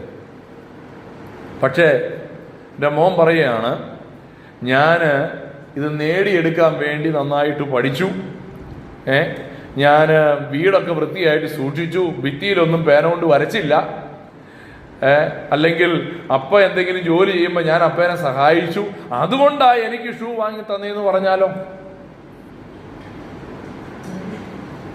പ്രശ്നമായി. കാരണം അത് ഷൂ നേടിയെടുത്തതാണ്. അപ്പൻ്റെ വാഗ്ദത്തത്തിന് അവിടെ വല്ല പ്രസക്തിയുണ്ടോ? ഇത് തന്നെയാണ് ഇവിടെ സംഭവിച്ചത്. ഇവിടെ ദൈവം രക്ഷ വിശ്വാസത്താൽ സൗജന്യമായിട്ട് നൽകാമെന്ന് വാക്ക് പറഞ്ഞു. അബ്രഹാമിന് അങ്ങനെ കൊടുത്തു. ആ പ്രോമിസ് അവിടെ കിടക്കുമ്പോൾ ഇവിടെ കുറെ ആൾക്കാർ പറയാണ് വിശ്വസിച്ചു എന്നുള്ളതൊക്കെ ശരിയാ, പക്ഷെ എന്തും കൂടെ ചെയ്യണം, പരിച്ഛേദന കൂടെ ചെയ്യണം, ന്യായപ്രമാണം കൂടെ അനുസരിക്കണം, എങ്കിലേ എന്ത് ചെയ്യുള്ളൂ എന്ന് പറഞ്ഞാൽ, ഞാൻ ആദ്യം പണ്ട് പറഞ്ഞത് തന്നെയാണ്, നമുക്കൊക്കെ നേടിയെടുക്കുന്നതിലാണ് ത്രില്ല്.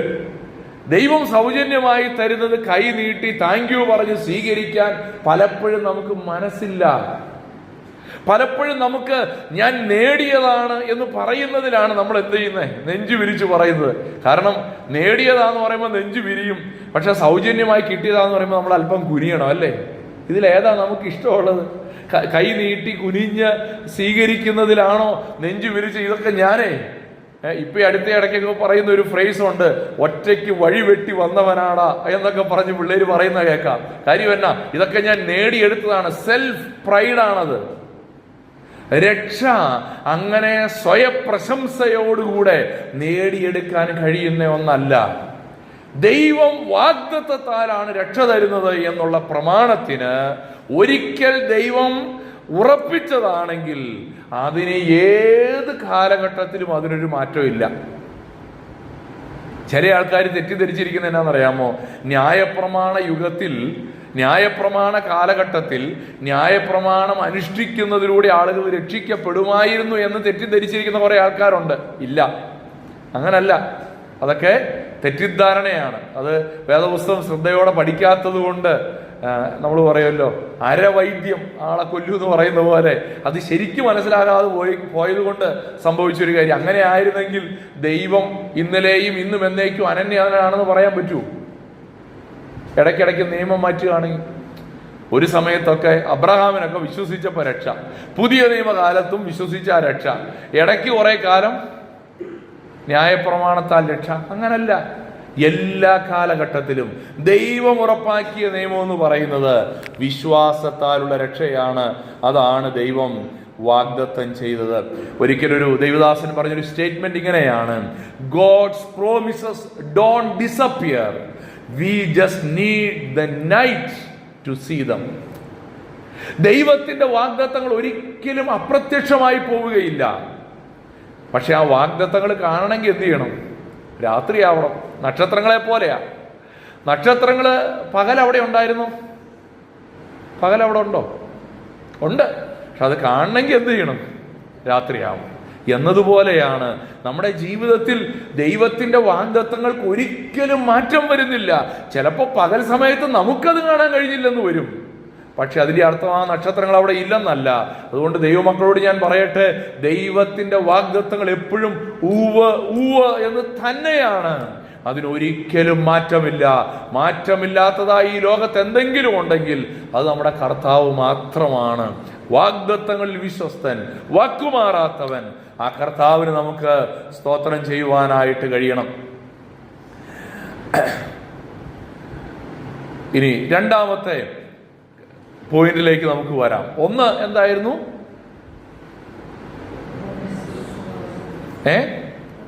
മറന്നു പോയോ? The permanence of God's covenant promise.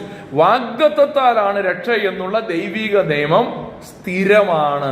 അതിനൊരിക്കലും ഒരു മാറ്റം വരുന്നില്ല. രണ്ട്, the purpose of the law.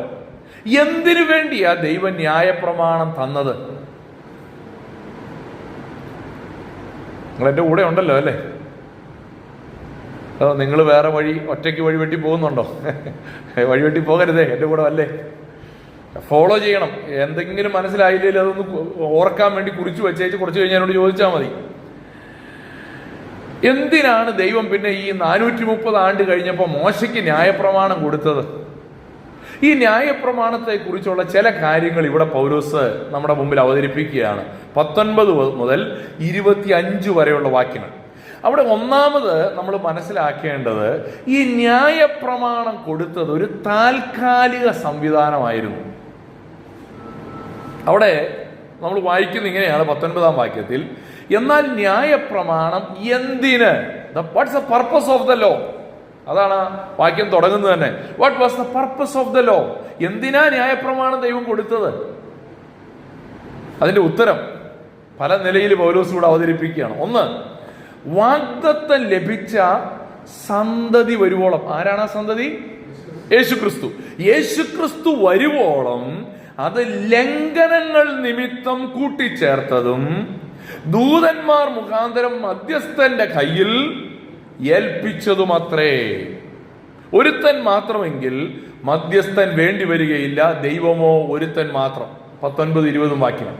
അവിടെ ആ വാക്കുകൾ നിങ്ങൾ ശ്രദ്ധിച്ചാൽ ഇവിടെ നിന്ന് ചില കാര്യങ്ങൾ നമുക്ക് മനസ്സിലാക്കാൻ കഴിയും. ഒന്നാമത് നമ്മൾ മനസ്സിലാക്കണം, സന്തതി വരുവോളം എന്ന് പറഞ്ഞാൽ ഇതിനൊരു സ്റ്റാർട്ടിംഗ് ടൈമും ഉണ്ട്, ഒരു എൻഡിങ് ടൈമും ഉണ്ട്. എപ്പോൾ മുതൽ എപ്പോൾ വരെ മാത്രമേ ഇതിന് പ്രസക്തി ഉള്ളൂ? സന്തതി വരുവോളം, അല്ലേ? മോശയ്ക്ക് ന്യായപ്രമാണം കൊടുത്ത സമയം മുതൽ വാഗ്ദത്ത സന്തതിയായ യേശുക്രിസ്തു വരുന്നത് വരെ മാത്രമേ ഈ മോശൈക ന്യായപ്രമാണത്തിന് പ്രസക്തിയുള്ളൂ. പക്ഷെ ചില ആൾക്കാർ ഇപ്പോഴും എന്ത് ചെയ്യുന്നുണ്ടെന്ന് അറിയാമോ? ഇതും പൊക്കി പിടിച്ചുകൊണ്ട് നടക്കുന്നുണ്ട്. അബദ്ധമെന്നല്ലാതെ വേറൊന്നും പറയാനില്ല.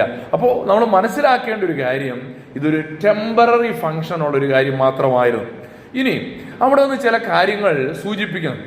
അത് ലംഘനങ്ങൾ നിമിത്തം കൂട്ടിച്ചേർത്തതാണ്. To reveal sin and restrain it until the coming of the promised seed. ഒരു രീതിയിൽ പറഞ്ഞാൽ ഈ മനുഷ്യർ ക്രമം കെട്ട് നടക്കാതിരിക്കാൻ വേണ്ടി ദൈവം കൊടുത്ത ഒരു പ്രമാണം. ഒരു നിയമവും ഇല്ലാത്തൊരു നാടിനെ കുറിച്ചൊന്ന് ചിന്തിച്ചു നോക്കി.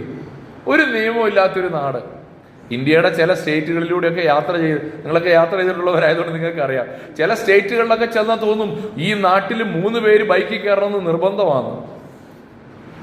ഞാൻ ചില സ്റ്റേറ്റിലൊക്കെ ചെന്ന് കഴിഞ്ഞപ്പോൾ 3 പേര് കയറാത്ത ബൈക്കില്ല. ചില ബൈക്കിൽ 4 പേര് വരെയുണ്ട്. കഴിഞ്ഞ ആഴ്ചയെന്ന് തോന്നുന്നു, ഞങ്ങൾ രാത്രി കാറിൽ വരിക, നോക്കുമ്പോൾ ഒരു ബൈക്കിൽ 4 തലയാ. ഞാൻ പിള്ളേരോട് പറ്റിക്കാൻ വേണ്ടി പറഞ്ഞു, കേട്ടോ അതിൽ ശരിക്കും 3 പേരേ ഉള്ളൂ, ഒരാൾക്ക് 2 തലയാന്ന് പറഞ്ഞു.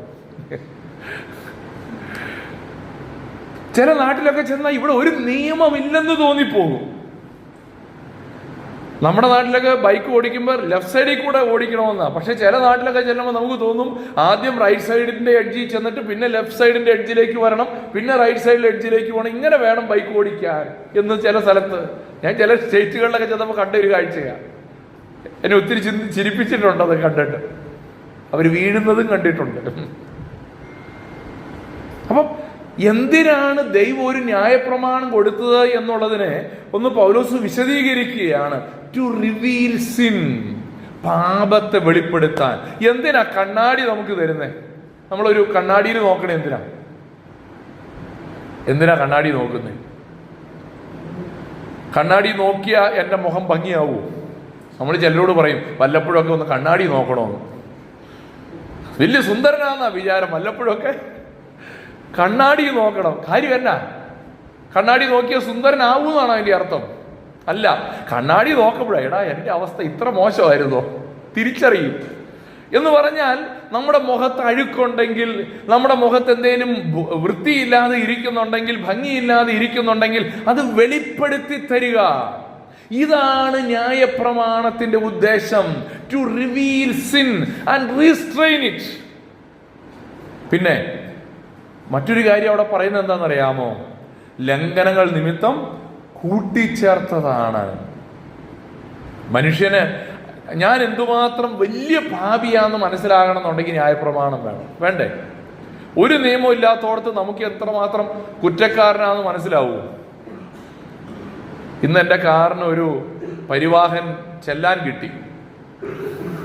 എൻ്റെ ഭാര്യ മോളെ കൊണ്ട് ഹോസ്പിറ്റലിൽ പോയതാ. പക്ഷെ കാറ് കൃത്യമായിട്ട് നോ പാർക്കിംഗ് തന്നെ കൊണ്ടുപോയി പാർക്ക് ചെയ്ത് വെച്ചിട്ടുണ്ട്. അത് അവർ തിരിച്ച് വീട്ടിൽ വരുന്നതിന് മുമ്പേ തന്നെ സർക്കാർ എന്നെ വിളിച്ചറിയിച്ചു. അപ്പോൾ അവർ ഫോട്ടോ എടുത്ത് അയച്ചതിൽ കൃത്യമായിട്ട് കാണാം, നോ പാർക്കിങ്ങും കാണാം, കാറ് കിടക്കണത്. എന്നെ വിളിച്ചു പറഞ്ഞായിരുന്നു ഇവിടെ വണ്ടി ഇടാൻ ഒരു സ്ഥലവും ഇല്ല, ഇങ്ങനൊരു സ്ഥലമാണ് ആകെ കിട്ടിയ, കുഴപ്പമാവോ എന്ന് ചോദിച്ചു. ഞാൻ പറഞ്ഞു രക്ഷയില്ലെങ്കിൽ അവിടെ ഇടാം, അല്ലാണ്ട് ഇപ്പം എന്തോ ചെയ്യും. ഇപ്പൊ ഞാൻ പറഞ്ഞത് ആ നിയമം ഉള്ളത് കൊണ്ടാണ് എനിക്ക് ഒരു പരാതിയില്ല. കാരണം എന്താ? അവിടെ നിയമമുണ്ട്. ആ നിയമം ലംഘിച്ചതിനാണ് എനിക്ക് എന്ത് ചെയ്തത്? ഈ ചെല്ലാൻ വന്നത്. ഇതുപോലെയാണ് ഒരു നിയമം ഉണ്ടാകുന്നിടത്ത് എനിക്ക് സ്വയം ബോധ്യപ്പെടുകയാണ് എനിക്ക് പറ്റുന്ന അബദ്ധത്തെ കുറിച്ച്. അത് ഒരിക്കലും എന്ത് ചെയ്യുന്നില്ല, ആ നിയമം എന്നെ ന്യായീകരിക്കുന്നില്ല, പക്ഷെ അതെന്നെ ഓർപ്പിക്കുന്നു നിനക്ക് കൂടുതൽ ദൈവകൃപയുടെ ആവശ്യമുണ്ട്. ഇനി മൂന്നാമത് പൗലോസ് അവിടെ ഒരു കാര്യം പറയും, നിങ്ങൾ ശ്രദ്ധിച്ചോ? ദൂതന്മാർ മുഖാന്തരം മധ്യസ്ഥന്റെ കയ്യിൽ ഏൽപ്പിച്ചതത്രേ. ഈ മോശൈക ന്യായപ്രമാണം എങ്ങനെയാണ് ഇസ്രായേലിന് കിട്ടിയത്? മോശ എന്ന മധ്യസ്ഥനിലൂടെയാണ് ലഭിച്ചത്. മോശയിലൂടെ ലഭിച്ചെന്ന് പറയുമ്പോൾ തന്നെ അത് ദൂതന്മാർ മുഖാന്തരം മോശയുടെ കയ്യിൽ കിട്ടിയതാണ് എന്ന് പറഞ്ഞാൽ ഈ ന്യായപ്രമാണം മോശയ്ക്ക് പറഞ്ഞു കൊടുക്കുമ്പോൾ 10 കൽപ്പനകൾ ദൈവം എന്ത് ചെയ്തിട്ടുണ്ട്? സീനായി പർവ്വതത്തിൽ ഇറങ്ങി വന്ന് മോശയ്ക്ക് ഇങ്ങനെ ഡിക്റ്റേറ്റ് ചെയ്ത് കൊടുത്തു. ദൈവം തന്നെ എഴുതി കൊടുത്തു, ഇല്ലേ? ദൈവം തന്നെ കൽപ്പനകളിൽ എഴുതി കൊടുത്തു നമ്മൾ വായിക്കുന്നു. പക്ഷെ ഇത് ഇവിടെ പൗലോസ് കൊണ്ടുവരാൻ ശ്രമിക്കുന്ന ആശയം എന്നാണെന്നറിയാമോ? ദൈവത്തിന്റെ വാഗ്ദത്തം നേരിട്ടായിരുന്നു, പക്ഷെ ന്യായപ്രമാണം എങ്ങനാ? മധ്യസ്ഥന്മാർ മുഖാന്തരം. അങ്ങനെയാണെങ്കിൽ ഇതിൽ ഏതിനാ കൂടുതൽ പ്രാധാന്യം? നിങ്ങൾ പറ. മധ്യസ്ഥന്റെ കയ്യിലൂടെ കൊടുത്തു വിട്ടതാണോ നേരിട്ട് തന്നതിനാണോ? നേരിട്ട് തന്നതിനാ. കാരണം ഇത് അത്രയ്ക്ക് പ്രധാനപ്പെട്ടതാണ്, വളരെ പ്രധാനപ്പെട്ട ഒരു ഡോക്യുമെന്റ്. എനിക്ക് ഫിലിപ്പോസ് സാറിന്റെ കയ്യിൽ കൊടുക്കണം എന്നുണ്ടെങ്കിൽ ഞാൻ എന്ത് ചെയ്യും? ഫിലിപ്പോസ് സാറിന്റെ വീട്ടിൽ ചെന്ന്, സാറേ ഇതങ്ങ് നേരിട്ട് തരാൻ വന്ന, കാരണം ഇത് പോസ്റ്റ് വഴി അയച്ചാൽ കിട്ടാതെ വരരുത്, ഇനി വേറെ ആരുടെയും കൈ കൊടുത്തു വിട്ടിട്ട് അത് തരാതെ മറന്നു വെക്കരുത്, വളരെ ഉത്തരവാദിത്വത്തോടെ എന്ത് ചെയ്യും? ആ സമയം എന്തോ ഒരു ചെറിയ പേപ്പറാണ്, ഞാൻ മോന്റെ കയ്യിൽ അങ്ങ് കൊടുത്തു, എടാ ഇന്ന വീട്ടിൽ പോയി സാറിന് അത് കൊടുത്തേരെ. ഏതിനാ കൂടുതൽ പ്രാധാന്യം? ദൈവത്തിന് സ്തോത്രം. ഇതാണ് പൗലോസ് ഇവിടെ ഒന്നാമത് മുന്നോട്ട് വയ്ക്കുന്ന ഒരു ആശയം. ഏതാണ് നിങ്ങൾ പിന്തുടരേണ്ടത്? ഏതാണ് സ്ഥിരമായ നിയമം? വിശ്വാസത്താലുള്ള രക്ഷയാണോ? ന്യായപ്രമാണത്തിൽ രക്ഷയുണ്ടെന്ന് നിങ്ങൾ ഈ തെറ്റിദ്ധരിപ്പിച്ചിരിക്കുന്ന ഇതാണോ? ഏതാ സ്ഥിരതയുള്ളത്? The law's temporary function.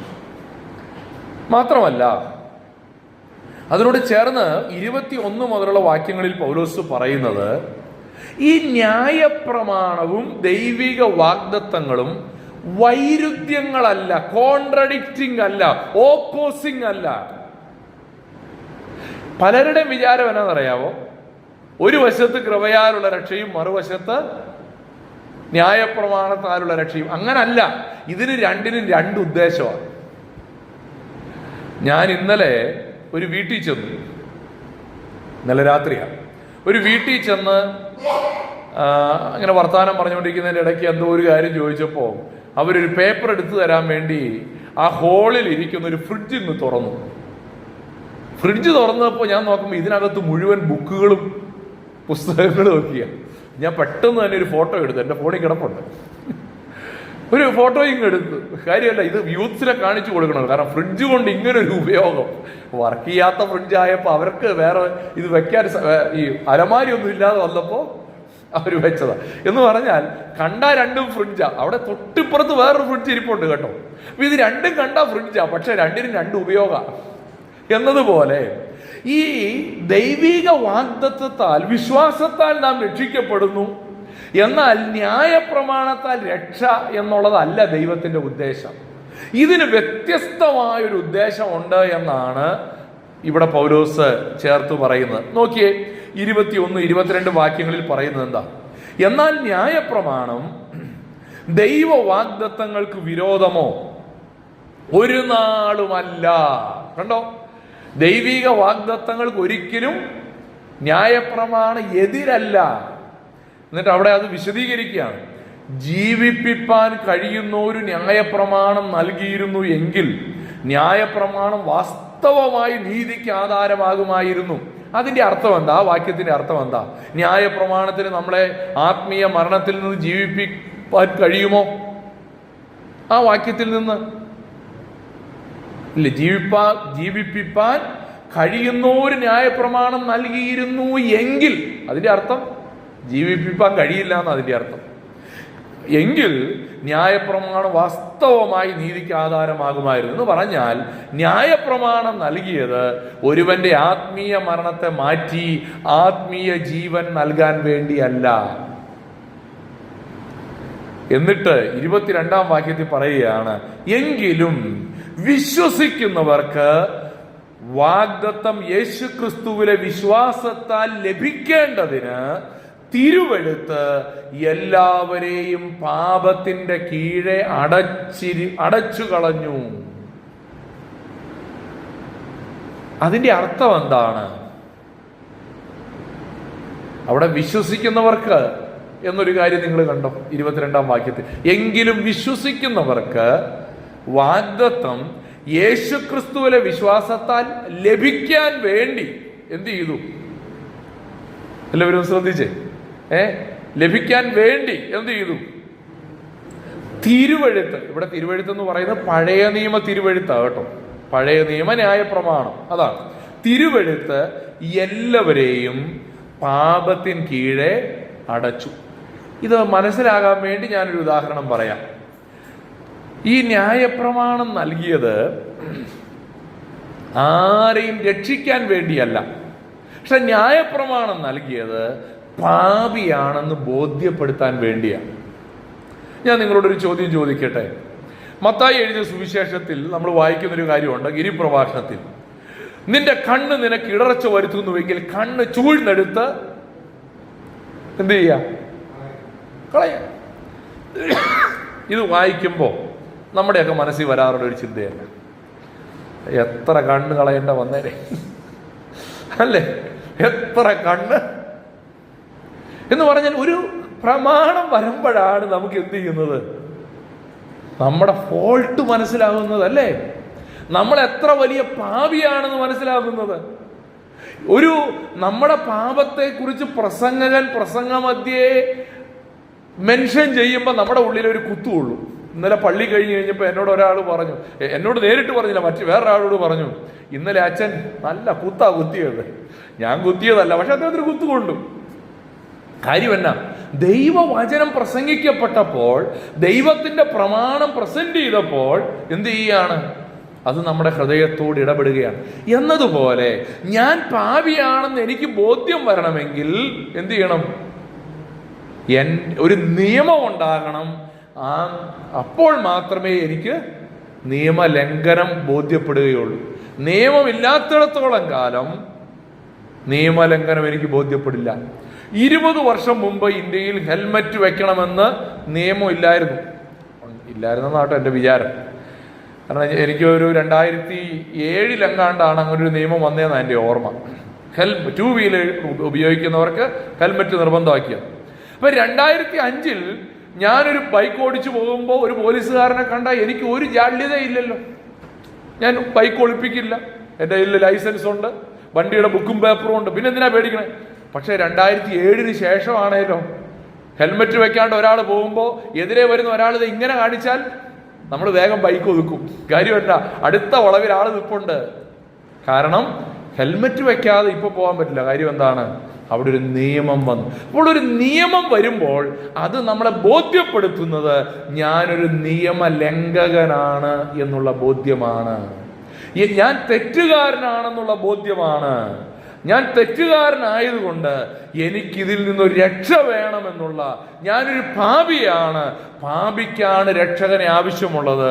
അതുകൊണ്ട് ഞാൻ പറയട്ടെ, ഈ ലോകത്ത് ആരെങ്കിലും രക്ഷിക്കപ്പെടണമെന്നുണ്ടെങ്കിൽ നിങ്ങൾ ആരും പറഞ്ഞേക്കരുത് യേശുവിനെ ഹൃദയത്തിലേക്ക് അങ്ങ് സ്വീകരിക്കുക. യേശുവിനെ ഒരാൾ ഹൃദയത്തിലേക്ക് സ്വീകരിക്കണമെങ്കിൽ യേശുവിനെ ആവശ്യമുണ്ടെന്ന് ബോധ്യം വരണം, വേണ്ടേ? യേശുവിനെ ആവശ്യമുണ്ടെന്ന് ബോധ്യം വരാത്ത ഒരാൾക്കും യേശുവിനെ ഉള്ളിലേക്ക് യഥാർത്ഥമായി സ്വീകരിക്കാൻ കഴിയില്ല. പാപിയാണെന്നുള്ള ബോധ്യമാണ് ആദ്യം ഉണ്ടാകേണ്ടത്. പാപിക്കാണ് രക്ഷകനെ ആവശ്യമുള്ളത്, രോഗിക്കാണ് വൈദ്യനെ ആവശ്യമുള്ളത്. അതുകൊണ്ട് സ്വയം ബോധ്യപ്പെടണം ഞാനൊരു പാപിയാണ്. ആ ബോധ്യം വരുത്താൻ വേണ്ടിയിട്ടാണ് എന്ത് ചെയ്തത്, ന്യായപ്രമാണം നൽകപ്പെട്ടത്. മാത്രമല്ല 23-ാമത്തെ വാക്യത്തിലേക്ക് വരുമ്പോൾ 23 മുതൽ 25 വരെയുള്ള വാക്യങ്ങളിൽ ഇത് തന്നെ വിശദീകരിക്കുകയാണ്. ഞാൻ അതുകൊണ്ടാണ് ഇത് വേഗം പറയുന്നത് കേട്ടോ. ഇവിടെ വിശദീകരിക്കുന്നൊരു കാര്യം എന്താണ്, ന്യായപ്രമാണം എന്താ ചെയ്യുന്നത്. 25-ാം വാക്യത്തിൽ പറയുന്നത് ഇങ്ങനെയാണ്: വിശ്വാസം വന്ന ശേഷമോ നാം ഇനി ശിശുപാലകന്റെ കീഴിലല്ല, ട്യൂട്ടർ, ആയ എന്നൊക്കെ നമുക്ക് വേണേ വിളിക്കാം. ഈ ആയയ്ക്ക് എത്ര സമയം റോളുള്ളത്? അമ്മ ജോലിക്ക് പോവുക രാവിലെ 9 മണിക്ക്, ആയയുടെ കയ്യിൽ ഏൽപ്പിച്ചേച്ച് എന്ത് ചെയ്യാണ്, അമ്മ ജോലിക്ക് പോയി. വൈകിട്ട് 5:30 ആയപ്പോൾ അമ്മ വന്നു. ആയ എന്ത് ചെയ്യണം, കുഞ്ഞിനെ അമ്മയുടെ കയ്യിലേക്ക് തിരിച്ചേൽപ്പിക്കണം. ന്യായപ്രമാണം എന്ന് പറയുന്നത് ഇതുപോലെ. യേശുക്രിസ്തു വരുന്നത് വരെ, അല്ലെങ്കിൽ യേശുക്രിസ്തുവിലേക്ക് വരുന്നത് വരെയാണ് ന്യായപ്രമാണത്തിന് ഒരുവന്റെ ജീവിതത്തിൽ പ്രസക്തിയുള്ളത്. യേശുക്രിസ്തുവിൽ ഒരു വ്യക്തി വിശ്വസിച്ച് കഴിഞ്ഞാൽ പിന്നെ അവന്റെ ജീവിതത്തിൽ ന്യായപ്രമാണത്തിന് അധികാരമില്ല. ഒന്ന് ആലോചിച്ച് നോക്കി. 5:30 ആയപ്പോൾ അമ്മ വന്നു. അപ്പൊ ആയ പറയുകയാണ്, ഞാനല്ലേ രാവിലെ മുതൽ ഇത്രയും നേരം നോക്കിയത്, ഇനി ഞാൻ തന്നെ നോക്കിക്കോളാം. അമ്മ സമ്മതിക്കോ? ഇതെന്റെ കുഞ്ഞാന്ന് പറഞ്ഞാൽ അമ്മ സമ്മതിക്കോ? ഇല്ല. ഇതുപോലെ തന്നെയാണ് ന്യായപ്രമാണം. Just A tutor. ചില കാര്യങ്ങളൊക്കെ ഒന്ന് ബോധ്യപ്പെടുത്താൻ വേണ്ടി മാത്രമാണ്. ആ വാക്യം ഇവിടെ ആവർത്തിച്ച് പറയുകയാണ്. വിശ്വാസം വരും മുമ്പേ നമ്മെ വെളിപ്പെടുവാൻ ഇരുന്ന വിശ്വാസത്തിനായിക്കൊണ്ട് ന്യായപ്രമാണത്തിൻ കീഴ് അടച്ച് സൂക്ഷിച്ചിരുന്നു. അങ്ങനെ നാം വിശ്വാസത്താൽ നീതീകരിക്കപ്പെടേണ്ടതിന് ന്യായപ്രമാണം ക്രിസ്തുവിന്റെ അടുക്കിലേക്ക് നടത്തുവാൻ നമുക്ക് ശിശുപാലകനായി ഭവിച്ചു. വിശ്വാസം വന്ന ശേഷമോ നാം ഇനി ശിശുപാലകന്റെ കീഴിലല്ല. നമ്മൾ നേരത്തെ പറഞ്ഞു, ഇതൊരു ടെമ്പററി അറേഞ്ച്മെന്റ് ആണ്, അല്ലേ? ഇതൊരു ടെമ്പററി അറേഞ്ച്മെന്റ് ആണ്. ഇത് സ്ഥിരമായിട്ടുള്ള കാര്യമല്ല. നമുക്ക് പാപബോധം വരുത്താൻ വേണ്ടി, രക്ഷയിലേക്ക് നടത്താൻ വേണ്ടി നൽകപ്പെട്ട ഒരു കാര്യം മാത്രമാണെന്ന് തിരുവചനം നമ്മളോട് ഓർമ്മിപ്പിക്കുകയാണ്. ന്യായപ്രമാണം ഒരിക്കലും നമ്മെ നീതീകരിക്കുന്നില്ല, നമ്മെ ജീവിപ്പിക്കുന്നില്ല, നമ്മെ രക്ഷയിലേക്ക് രക്ഷിക്കുന്നില്ല. പക്ഷെ രക്ഷയുടെ ആവശ്യകതയിലേക്ക് എന്നെയും നിങ്ങളെയും കൊണ്ടുവരുവാനായിട്ട് ഇടയായിത്തീരും. നമുക്കറിയാം, ഈ ഹോസ്പിറ്റലിൽ ചെന്ന് കഴിയുമ്പോൾ പനിയാന്ന് പറഞ്ഞ് ചെന്ന് കഴിഞ്ഞാൽ ഒരു സാധനം കടിക്കാൻ തരും. എന്താ? ഒരു സാധനം നാവിൻ്റെ അടി വെച്ച് തരും. എന്തോ വെച്ച് തരും?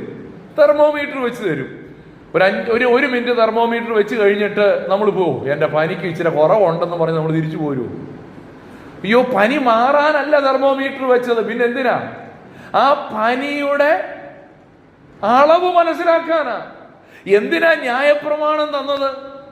നിന്റെ പാപത്തെ മാറ്റാനല്ല, നീ എത്ര വലിയ പാപിയാണെന്ന് നിന്നെ ബോധ്യപ്പെടുത്താൻ വേണ്ടിയാ. തെർമോമീറ്റർ ഇച്ചിരി നേരം കടിച്ചു പിടിച്ചേച്ചിരുന്ന ഇപ്പൊ ഒരാശ്വാസം ഉണ്ടെന്ന് പറഞ്ഞു പോതാൽ. അതാണ് ന്യായപ്രമാണത്താൽ രക്ഷിക്കപ്പെടാൻ ശ്രമിക്കുന്ന ഒരാളുടെ അവസ്ഥയെന്ന് പറയുന്നത്. മൂന്നാമത് പൗലോസ് കൊണ്ടുവരുന്ന ഒരു ആശയം 26 മുതൽ 29 വരെയുള്ള വാക്യങ്ങളിൽ, the privilege of being in Christ, ക്രിസ്തുവിലായാൽ ഉള്ള പ്രയോജനങ്ങൾ. അതോടെ പറഞ്ഞ 3 കാര്യങ്ങളാണ് 26 മുതൽ 29 വരെയുള്ള വാക്യങ്ങളിൽ നമുക്ക് കാണുവാനായിട്ട് കഴിയുന്നത്. The privilege of being in Christ 26 മുതൽ 29 വരെ. നോക്കിയാട്ടെ, 26-ാം വാക്യം. ക്രിസ്തുയേശുവിലെ വിശ്വാസത്താൽ നിങ്ങൾ എല്ലാവരും ദൈവത്തിന്റെ മക്കൾ ആകുന്നു. 3 പ്രിവിലേജസ് ഞാൻ പറഞ്ഞില്ല. ഒന്നാമത്തെ പ്രിവിലേജ് എന്ന് പറയുന്നത് ന്യൂ ഐഡന്റിറ്റി ബൈ ഫെയ്ത്ത്. ന്യായപ്രമാണം എപ്പോഴും നമ്മളെ ദാസന്മാരായിട്ടാണ് എണ്ണുന്നത്. ആണോ അല്ലയോ? ന്യായപ്രമാണം എപ്പോഴും നമ്മളെ ദാസന്മാരാക്കും, അടിമയാക്കും. അതുകൊണ്ടാണ് അടുത്ത അധ്യായത്തിലേക്ക് വരുമ്പോൾ നമ്മൾ കാണുന്നുണ്ട്, അടിമ നുഖത്തിൽ പിന്നെയും കുടുങ്ങിപ്പോകരുതെന്നാണ് പറയുന്നത്. അടുത്ത അധ്യായത്തിൽ ഈ പോയിന്റ് എക്സ്പ്ലെയിൻ ചെയ്യുന്നുണ്ട്. അപ്പൊ മക്കൾ എന്ന് പറയുന്ന പദവി തരുന്നത് ക്രിസ്തുവിലുള്ള വിശ്വാസത്താലാണ്. എന്നാൽ ന്യായപ്രമാണത്തിലാണ് നമ്മൾ ആശ്രയിക്കുന്നതെങ്കിൽ നമുക്ക് കിട്ടുന്ന ഐഡന്റിറ്റി എന്താ? അടിമകൾ എന്നുള്ള ഐഡന്റിറ്റിയാണ്. അപ്പോൾ നമ്മളെ ദൈവം വിളിക്കാൻ ആഗ്രഹിക്കുന്നത് അടിമ നമ്പർ 1, അടിമ നമ്പർ 2 എന്നല്ല. ദൈവം നമ്മളെ വിളിക്കാൻ ആഗ്രഹിക്കുന്നത് മകനെ, മകളെ. ആ വാഗ്ദത്തം ക്രിസ്തുയേശുവിലുള്ള വിശ്വാസത്താൽ മാത്രമാണ് നമുക്ക് ലഭിക്കുവാനായിട്ട് ഇടയായിത്തീരുന്നത്. ഞാൻ പറയട്ടെ, ഈ രക്ഷിക്കപ്പെടുമ്പോൾ salvation transform our relationship with God. ന്യായപ്രമാണത്തിൽ വിശ്വസിക്കുമ്പോൾ നമ്മൾ അടിമകളായിട്ടാണ് നിൽക്കുന്നതെങ്കിൽ, യേശു ക്രിസ്തുവിൽ വിശ്വസിക്കുമ്പോൾ ബന്ധത്തിനൊരു മാറ്റം വന്നു. എന്താ മാറ്റം വന്നത്? അടിമയായി നിന്നവൻ ആരായി മാറി? മകനായിട്ട് മാറുന്ന ഒരത്ഭുതം. ദൈവത്തിന് സ്തോത്രം. ഒന്ന് ഓർത്ത് നോക്കിയേ. അടിയൻ എന്ന് പറഞ്ഞ് പഞ്ചപുച്ഛമടക്കി നിൽക്കാനല്ല പുതിയ നിയമത്തിൽ ഒരു വിശ്വാസിയോട് ബൈബിൾ പറയുന്നത്. ധൈര്യത്തോടെ, കൃപാസനത്തോടെ അടുത്തു വാ. നീ ആരാ? നീ എൻ്റെ മകനാണ്, നീ എൻ്റെ മകളാണ്. New identity. മകൻ എന്ന പദവിയുടെ ഒരു സവിശേഷതയാണ്.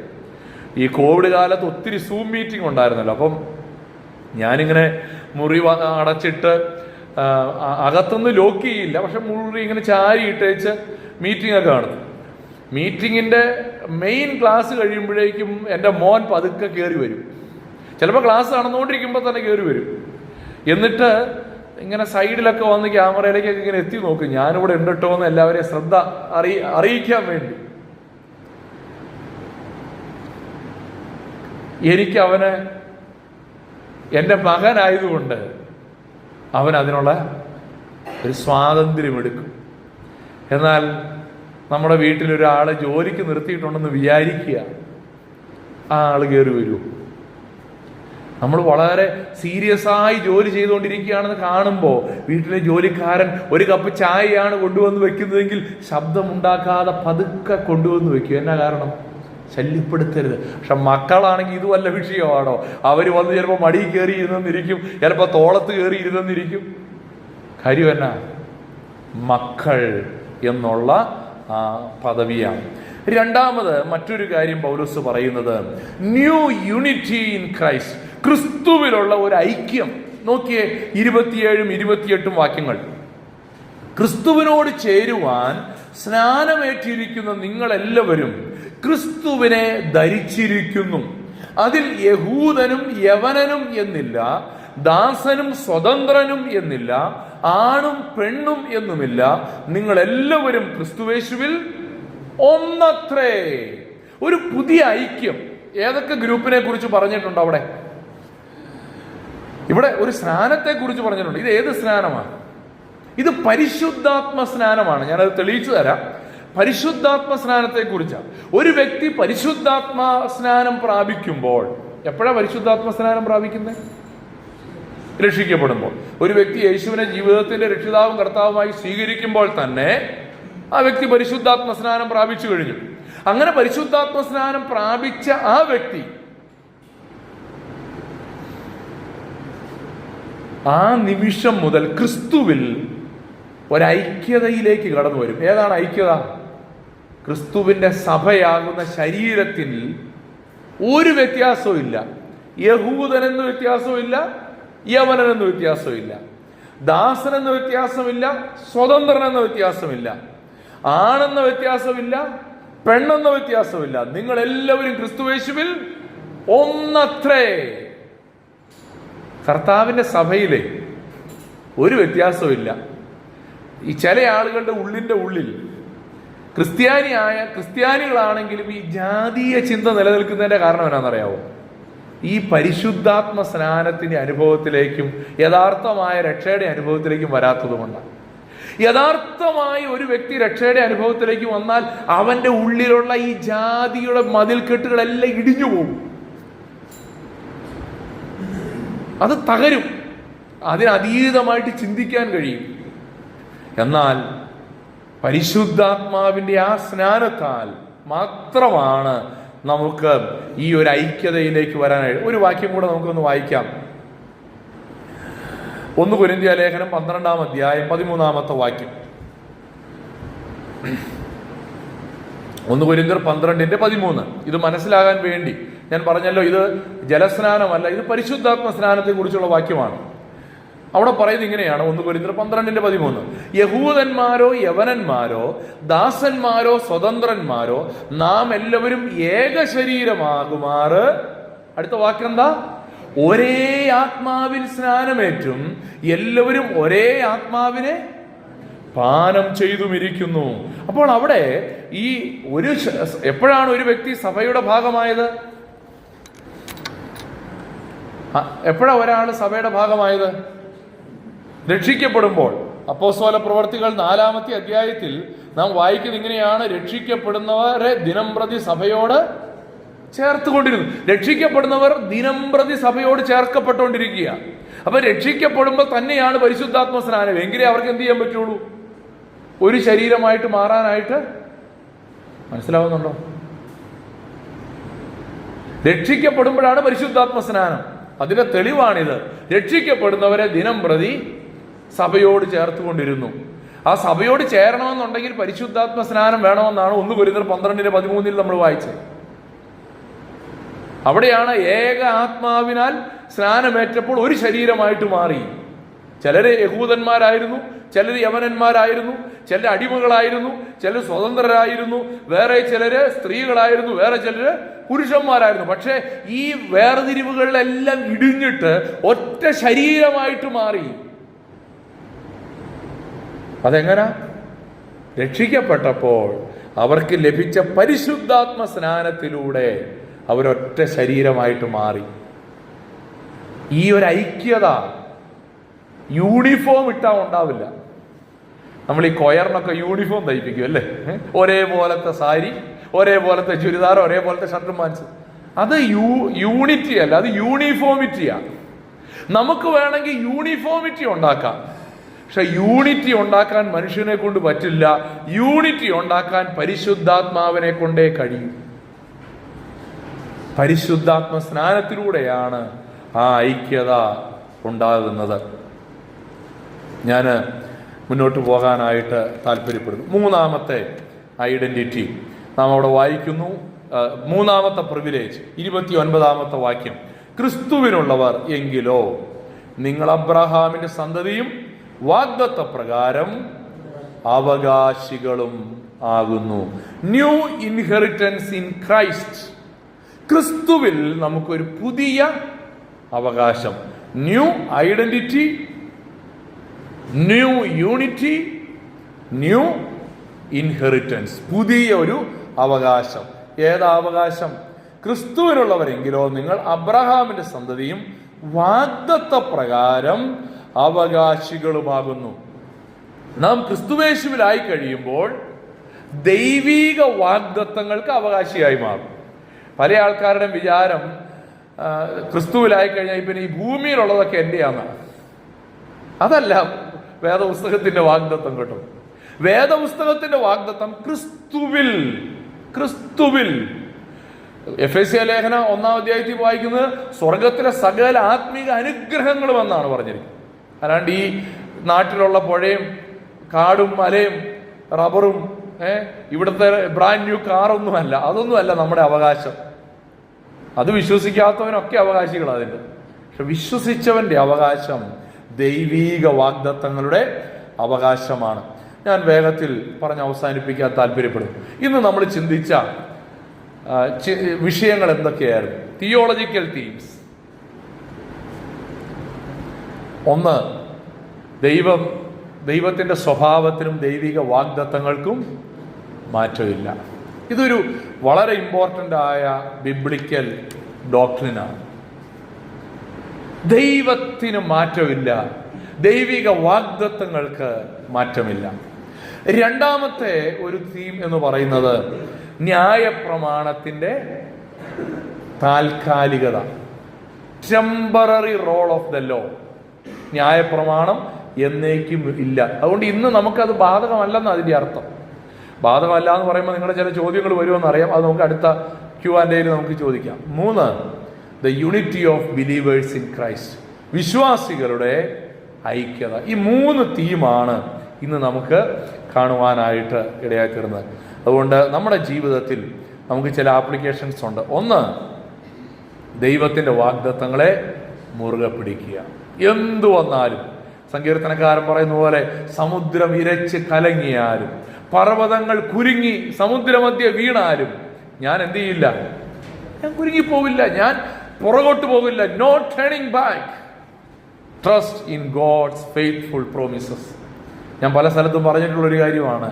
ഹഡ്സൺ ടൈലർ ഒരു ദിവസം ഒരു ആപ്ലിക്കേഷൻ ഫോം ഫില്ല് ചെയ്യുകയാണ്. ആപ്ലിക്കേഷൻ ഫോം ഫില്ല് ചെയ്യുമ്പോൾ അവിടെ ഒരു കോളം ഉണ്ട്, നിങ്ങളുടെ അസറ്റ് എഴുതാൻ പറഞ്ഞു. ബാങ്കിന്റെ അക്കൗണ്ട് തുടങ്ങാനുള്ള ആപ്ലിക്കേഷൻ ഫോമാണ്. അപ്പൊ അസറ്റ് എന്ന് പറഞ്ഞൊരു കോളം ഉണ്ട്. അപ്പൊ അവിടെ ഹഡ്സൺ ടൈലർ എഴുതിയെന്നാണ് പറയുന്നത്, 9 cents ആൻഡ് ഗോഡ്സ് പ്രോമിസസ്. എൻ്റെ കയ്യിൽ 9 സെന്റും ഉണ്ട്. സെന്റ് എന്ന് പറഞ്ഞ സ്ഥലമല്ല, നാണയം. 9 സെന്റും ഉണ്ട്, ഒരുപാട് ദൈവിക വാഗ്ദത്തങ്ങളും ഉണ്ട്. ധൈര്യത്തോടെ അവിടെ എഴുതി വെച്ചു. എത്ര വലിയ വേലയാണ് അദ്ദേഹം ചെയ്തതെന്ന് അറിയാം. കാരണം he was trusting God's promises. രണ്ടാമത്തെ application, appreciate the role of the law. ന്യായപ്രമാണത്തെ എടുത്തു കളയാനല്ല, ന്യായപ്രമാണത്തിന്റെ റോളിന് എന്ത് ചെയ്യണം? അംഗീകരിക്കണം. തെർമോമീറ്ററിന് ഒരു റോളുണ്ട്. എന്താണ്? ഇനി എനിക്ക് തെർമോമീറ്റർ വേണ്ടെന്നല്ല, തെർമോമീറ്റർ വേണം. എന്തിനാ? പനി അളക്കാൻ. പനി മാറ്റാനായിട്ട് അത് ഉപയോഗിക്കുമ്പോഴാണ് ഈ കുഴപ്പം. പനി അളക്കാൻ തെർമോമീറ്റർ ഉപയോഗിക്കാം. 3, live out the unity of the gospel. സുവിശേഷത്തിന്റെ ഐക്യതയിൽ ജീവിക്കുക. സുവിശേഷം നമ്മളോട് പറയുന്നു, നിങ്ങൾ ഒരു ശരീരമാണ്, യു ആർ വൺ ബോഡി. ആ ബോധ്യത്തിൽ നമ്മൾ എന്ത് ചെയ്യണം? ജീവിക്കണം. പ്രായോഗിക തലത്തിൽ നാം കൊണ്ടുവരേണ്ട ഒരു കാര്യം. 4, നമുക്ക് ലഭിച്ചിരിക്കുന്ന നിത്യതയുടെ വാഗ്ദത്തത്തിൽ സന്തോഷിക്കുക. Rejoice in the Lord. നിത്യ തേജസ്സിൻ കരമോർത്തിടുമ്പോൾ നൊടി നേരത്തേക്കുള്ള കഷ്ടങ്ങൾ സാരമില്ല. ഇത് നെഞ്ചത്ത് കൈവച്ച് പറയണം. നമ്മുടെ പ്രശ്നം എന്നാ പറയുക, അത്രയും ദൂരേക്കൊന്നും നോക്കാനുള്ള കാഴ്ച നമുക്കില്ല.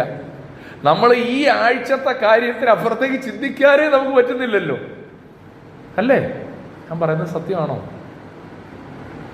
നമുക്ക് ഈ ആഴ്ചത്തേക്ക് അപ്പുറത്തേക്കൊരു മുന്നോട്ട് ചിന്തിപ്പിക്കും. അന്നേരമാണ് നിത്യ തേജസ്സിന്റെ കരം. നമ്മെ തന്നെ ദൈവകരങ്ങളിലേക്ക് സമർപ്പിക്കാം. കണ്ണുകളെ അടയ്ക്കാം, പ്രാർത്ഥിക്കാം.